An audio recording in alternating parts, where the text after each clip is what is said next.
তো গাইজ এখন বাজে হচ্ছে 7টা 5। তো জারিন হচ্ছে কোচিংয়ে চলে গেল আর আমি মাগরিবের নামাজ পড়ে নিয়েছি। এখন একটু তসবি পড়বো আর যদি পারি হচ্ছে আমি সূরা পড়ে নেব, যেমন সূরা বাকারা, তারপর হচ্ছে ইয়াসিন সূরা, এগুলো কিন্তু প্রতিদিন পড়তে হয়। আর এশার নামাজের পরে হচ্ছে সূরা মুল্ক। তো আমি চেষ্টা করি পড়ার। আর আজকে যেহেতু সারাদিন তেমন একটা সময় পাইনি, ইয়াসিন সূরা বাকারা এটা পড়া হয়নি। আমি ফজরের নামাজের সময় উঠলে তখন দেখা যায় অনেক সময় পড়ে ফেলি। এছাড়া এছাড়া সময় পাওয়া যায় না। আর এখন হচ্ছে নাস্তার জন্য জান্নাত পিৎজা বানাবে, ডো বানাবে, তো ওকে আমি একটু হেল্প করছি। হ্যাঁ, নিয়ে আসো, আমি দিয়ে দিই।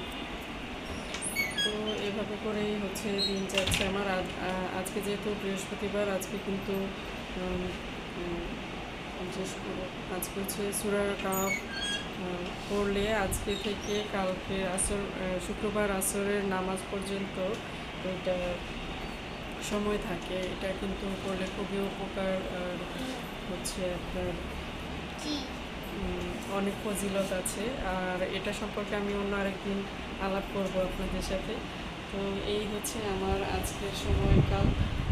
সন্ধ্যার টাইমটা এভাবেই কাটছে। এখন হয়তো নাস্তা বানাবো, আর ইচ্ছে আছে লিওকে নিয়ে একটু ডক্টরের কাছে যাব, ওর রেগুলার চেক আপের দরকার আছে। সো আবার আসবো ইনশাল্লাহ পরে। আজকে এখনকার মতো এতটুকু। আল্লাহ হাফেজ।